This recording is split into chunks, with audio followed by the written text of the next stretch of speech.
안녕하세요. 미국 유학고수TV 시청자 여러분들, 유학고수입니다. 자, 오늘은 미국은 석박사 전성시대, 대졸은 미국에서 설 자리가 없다는 얘기로 한번 대화를 시작해 보도록 하겠습니다. 대화가 아니라 방송을. 자, 최근에 미국에서 연달아서 이제 취업률에 대한 통계가 나오고 있는데 작년 대비 엔지니어 직종들이 채용률이 많이 줄었어요. 뭐 대표적으로 컴퓨터 사이언스 쪽, 미국에서 가장 잘 나간다고 하는 뭐 의대나 약대 빼고 치대 빼고 이공계에서 가장 잘 나간다고 하는 컴퓨터 사이언스도 작년 대비 채용이 11% 정도 줄었다고 하더라고요. 다른 쪽은 좀 더 심하겠죠. 자, 그런데 여기서 왜 이런 현상이 나타나는지를 이제 근본적으로 보셔야 돼요. 이제 인공지능 때문입니다. 왜 인공지능 때문에 일자리가 줄고 있는지는 다들 뭐 설명 안 해도 아시죠. 자, 근데 컴퓨터 사이언스, 그 잘 나간다는 컴퓨터 사이언스조차도 작년보다 11% 정도 지금 채용률이 줄었어요. 자, 그럼 어떻게 되냐면, 자, 왜 그러냐면 근본 원인을 또 알아야 돼요. 저만 해도 그래요. 회사에서 뭐 코딩할 일이 있을 때 제가 코딩하는 효율이 굉장히 늘었어요. 왜냐면 생성형 인공지능 때문이죠. 요즘 코딩하는 사람들이 생성형 인공지능을 굉장히 많이 써요. 뭐 예를 들어 볼게요. 제가 회사에서 소유하고 있는 모든 공장의 현재 생산률과 불량률을 자동으로 모니터하는 소프트웨어를 만들고 싶다고 쳐봐요. 그럼 예전에는 다 그런 것들을 하드 코딩을 했단 말이에요. 근데 이제는 생성형 인공지능한테 물어보면 돼요. 이제는 말로 물어보면 되죠. 스마트폰에 대고 물어보면 됩니다. 헬로 인공지능, 내가 어떤 회사에서 여러 개의 공장을 가지고 있는 매니저인데 전체 공장의 생산률을 실시간으로 분석해서 생산률과 불량률을 통계로 나타낼 수 있는 소프트웨어를 만들고 싶은데 코드 좀 만들어줘 하면은 다 만들어줍니다. 물론 내가 원하는 취향대로 완벽하진 않은데 거의 한 80%의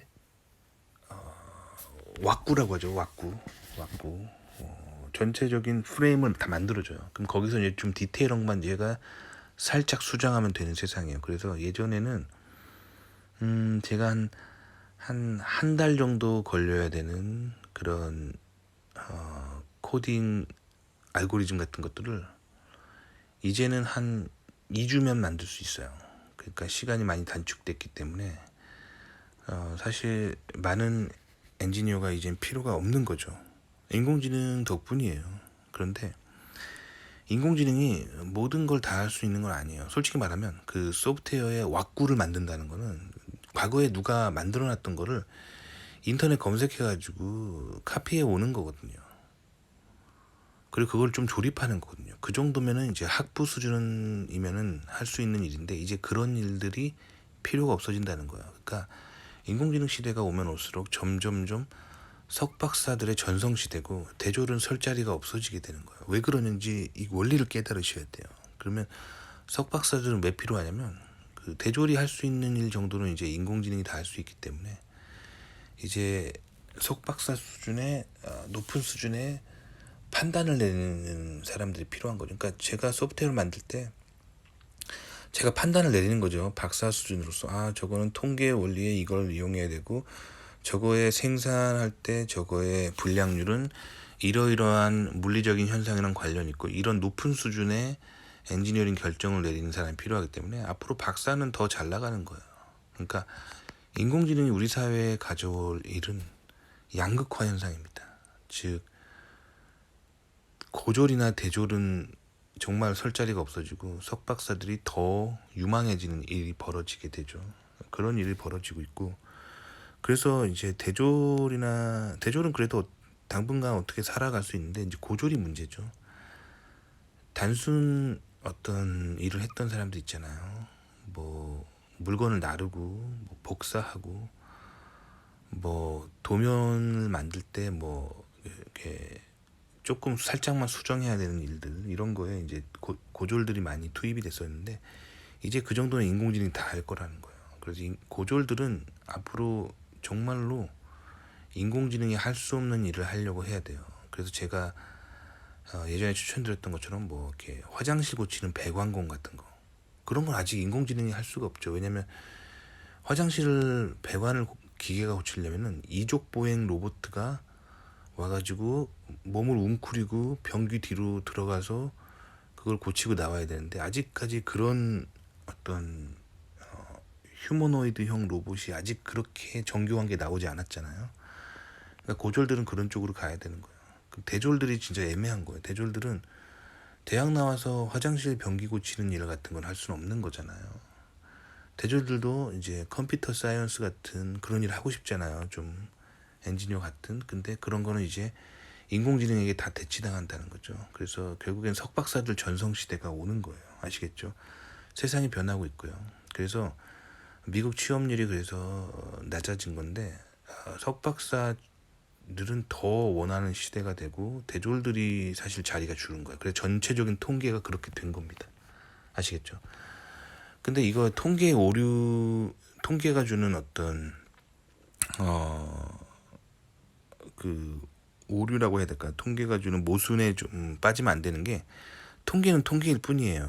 그래서 제가 최근에 이제 한국 IT 언론의 뉴스를 하나 봤는데, 한국 언론은 항상 이제 미국을 그냥 까대기에 급급합니다. 그래서 이렇게 얘기하더라고요. 미국 엔지니어링 업계가 굉장히 불황이어서 전체 고용률이 줄었다, 이런 식으로 보도하는데 그건 거짓말이에요.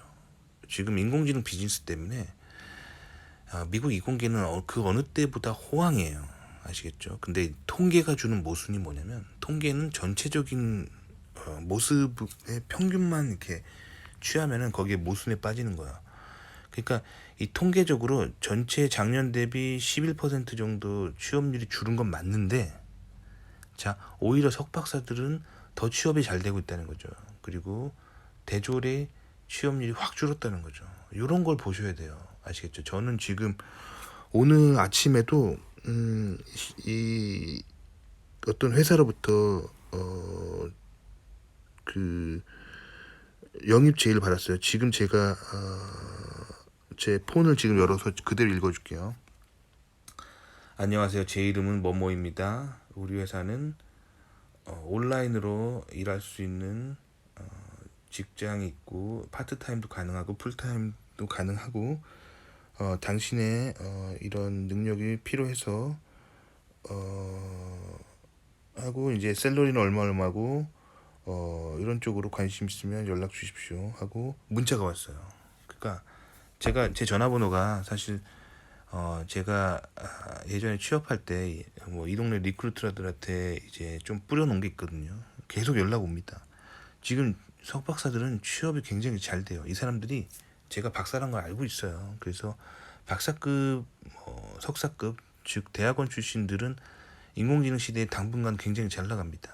근데 이제 대졸이 문제예요. 대졸은 이제 어떤 단순 노동 업무를 하던 일들은 이제 인공지능에 의해서 다 대치된다는 거죠. 근데 언젠간 석박사들이 하던 일도 정말 똑똑한 인공지능이 나타나면 대치될 수 있습니다. 그럴 때는 정말 똑똑한 세상을 움직이는 소수의 사람들만 살아남는 세상이 올 수도 있어요. 근데 그거는 정말 디스토피아가 옵니다. 근데 그건 아직 좀 남은 얘기고, 일단 당분간 트렌드는 석박사 전성시대라는 거예요. 그리고 대졸은 설 자리가 없습니다. 아시겠죠? 그리고 한국 언론으로 미국 분위기를 절대 믿지 말라는 거죠. 한국 언론은 무조건 한국 각이에요. 그러니까 지금 솔직히 말하면 한국의 취업률이 진짜 문제입니다. 한국 2030들 갈 데가 없잖아요. 그 사람들의 불만을 잠재우기 위해서 자꾸 뭐 미국도 문제 많다 이렇게 가는데, 뭐 미국이 작년보다 뭐 취업률이 좀 줄어든 건 사실인데, 미국은 그래도 건재합니다. 미국 취업 잘 돼요, 전반적으로. 그러니까 지금 한국이랑 비교하면 안 되는데, 자꾸 한국 언론들은 한국 내에 이제 취업 문제를 좀, 그 불만을 다른 곳으로 돌리기 위해서 자꾸 미국의 취업률의 문제를 막 꼬집기 위해서 자꾸 통계의 모순을 이용합니다. 그러니까 석박사는 취업이 오히려 잘 돼 있고 학부가 취업 안 되는 거, 이 자세한 거를 싹 숨긴 채 평균만 보여준단 말이에요. 평균. 미국이 작년 대비 올해 일자리가 많이 줄어서 불황이다. 이렇게 거짓말을 한단 말이에요. 그러니까 한국 언론에 미국 소식은 무조건 걸르세요. 제가 이제 정말로 미국에서 오래 산 사람으로서 말씀드리면 한국 언론에서 보도하는 미국 소식은 무조건 걸르세요. 다 거짓말이에요. 그 정말로 거짓말이니까 실제로 이제 미국에 살아본 사람들만이 알 수 있는 정보들이 있다는 거예요. 아시겠죠? 그러니까 한국에서 방구석에 앉아서 한국 뉴스를 보면서 한국 뉴스에서 말하는 미국 소식을 가지고 내가 미국을 이해했다고 절대 착각하지 마세요. 한국 언론은 거짓말 정말 많이 하는 그런 언론사들이 굉장히 많습니다. 아시겠죠? 도움이 되셨기 바랍니다.